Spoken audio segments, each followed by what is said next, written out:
Olá pessoal da Remember, tudo bom? Eu sou o Jair e no vídeo de hoje, resenha, eu vou falar sobre Kimba, o Leão Branco.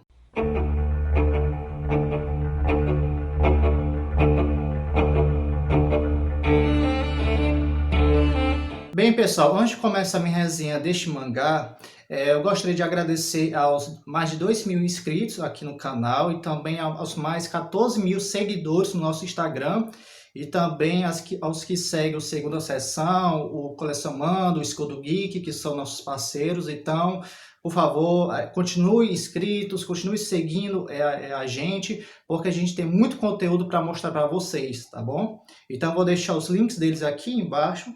E apoiem os canais deles para dar um incentivo maior, tá bom? Então, pessoal, no vídeo de hoje, eu quero falar um pouco mesmo sobre o Kimba, que eu adquiri recentemente na Amazon, né, através da Book Friday, que ocorreu durante 3 ou 4, acho que foi 3 ou 4 dias que teve. E eu peguei aqui numa bagatela, acho que foi uns R$ 12, eu não me lembro muito bem. O Kimba, o Leão Branco, ele é escrito e desenhado por Osamu Tezuka, que é considerado o pai dos mangás, né? Pai, não só dos mangás, como também dos animes. Foi ele que, como posso dizer, deu origem a tudo que conhecemos hoje em relação à cultura japonesa, porque se não fosse por ele, eu acho que, eu não sei se o mangá e o anime teriam a mesma importância que a gente conhece até hoje. Ele deu início logo após a Segunda Guerra, né, já que como posso dizer, num tempo de desespero, fome, né, fome e pobreza, na qual o Japão, né, como ele estava associado à Alemanha, logo após a Segunda Guerra estava vivendo um estado de pobreza, e assim Osamu Tezuka ele não desistiu de desenhar, não desistiu de fazer seus mangás, os animes, e continuou batalhando. Ele já perdeu horas de sono, se alimentava muito mal para, como posso dizer assim, cultivar, né, se incentivar a criar seus desenhos. E Kimba, o Leão Branco, não é sua primeira obra, sua primeira obra, se não me engano, é A Ilha do Tesouro, e foi considerado best-seller, né? Foi um sucesso imediato, e ao longo dos anos ele foi criando várias outras obras, como Ayako, Astro Boy, que é o mais conhecido dele, né? Que foi o primeiro mangá e anime a ser trazido para o Ocidente, e ao longo do tempo, com o sucesso que foi dado, foi trazido as suas outras obras. E a New Pop, tendo em risco a responsabilidade de trazer suas principais obras, ele começou a trazer várias outras, como, se eu não me engano, Crime e Castigo, teve também A Nova Ilha do Tesouro, Escola de Mangás, Dororo, que é um mangá bem conhecido, eu conheci recentemente, para falar a verdade, e também Astro Boy, mas Astro Boy eu não vi para vender, não sei se acho que a New Pop lançou, mas eu acho que já acabou. Então, eu acho que seria uma ótima vantagem se caso a New Pop pudesse reimprimir essas edições, que com certeza vai ser vendido, talvez, né? Talvez para quem gosta realmente do Osamu Tezuka vai se deliciar. Bem, falando sobre a obra, Kimba, ele tem um certo paralelo com uma animação que a gente conhece muito, que é o Rei Leão, né? Que muita gente fala que pode ser considerado um plágio do mangá. Eu, sinceramente, eu não sei se posso considerar como plágio. Eu não vi desta forma. Eu vi uma certa semelhança, eu vi alguns resquícios, né? Uma inspiração, para falar a verdade. O Rei Leão, ele tem, claro, os traços do mangá, como a questão do filhote que perde o pai, e ele vai em busca de retomar o reino e tudo mais. Eu estou falando só da primeira edição. Só que aqui, nesse caso, o Kimba, ele se dá, que eu posso dizer, a sua aventura mesmo, começa a partir logo depois que ele deixa a cidade.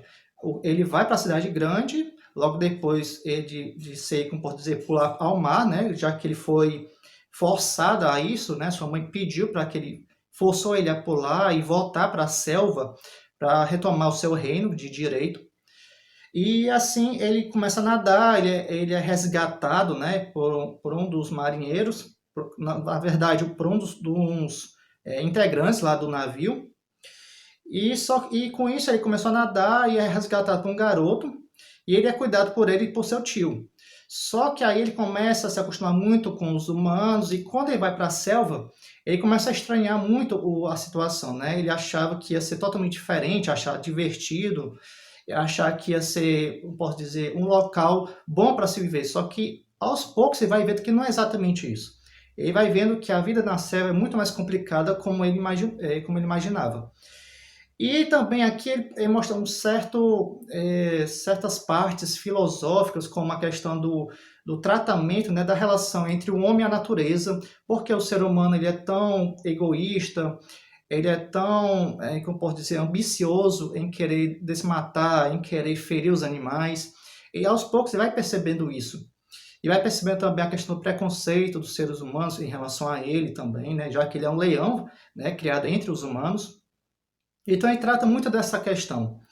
Algumas pessoas, né, a Neil Popper, ele colocou no final desse livro a questão dos traços do Osamu Tezuka, fazendo um paralelo a algum preconceito, né, principalmente a parte de quando ele relaciona aos africanos, aos negros em geral, aos ocidentais, né, aos americanos.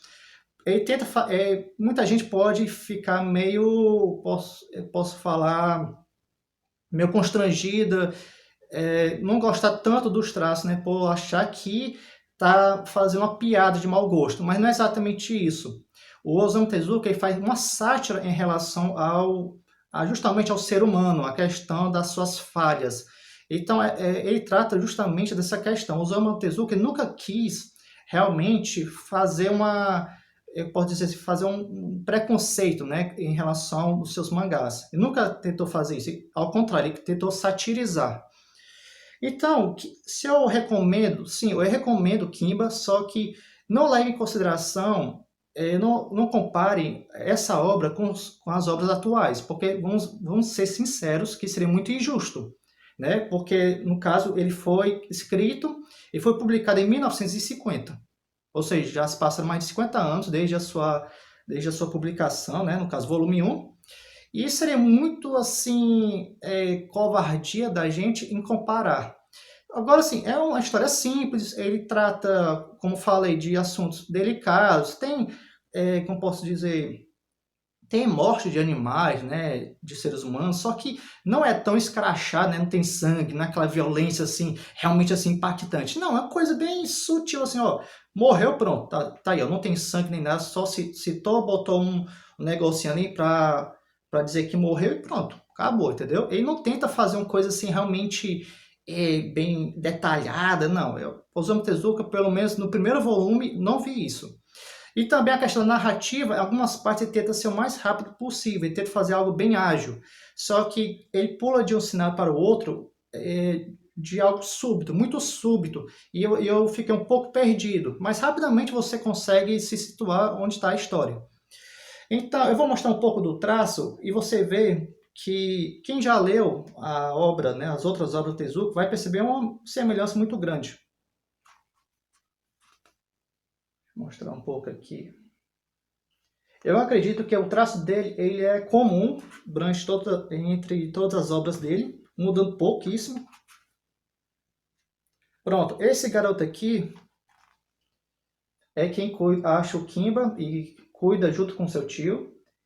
E é bem semelhante ao personagem do Astro Boy, né? Bem semelhante. Deixa eu botar aqui outro pouco aqui. Certo? Ele vai fazendo amizade também com os animais, né? Todos eles percebem que ele é o herdeiro da selva. Então, assim, minha nota para essa publicação é 8. Eu vou comprar os outros volumes, se não me engano são 3 volumes ou são 4. Eu vou continuar acompanhando, talvez melhore a história com o decorrer do tempo. Então, na minha opinião, dê uma chance a essa publicação. Eu acredito que vocês vão gostar, caso você não espere nada demais. É uma história simples, criada há bastante tempo, e vocês têm que ter em consideração que não tem a mesma carga emocional, a mesma emoção, vamos dizer assim, com o que a gente está acostumado a ler hoje em dia, certo? Como eu li, por exemplo, com a questão do Boa Noite Pum Pum, entendeu? É totalmente diferente, tá bom? Então é isso, pessoal. Eu espero que vocês tenham gostado dessa minha resenha, né? Dessa minha breve opinião. Então, mais uma vez, se inscrevam, curtam, compartilhem e comentem, caso vocês tenham gostado ou tenham lido alguma obra do Tezuka. Comentem o que vocês acharam. Então é isso. Um grande abraço e até a próxima. Valeu!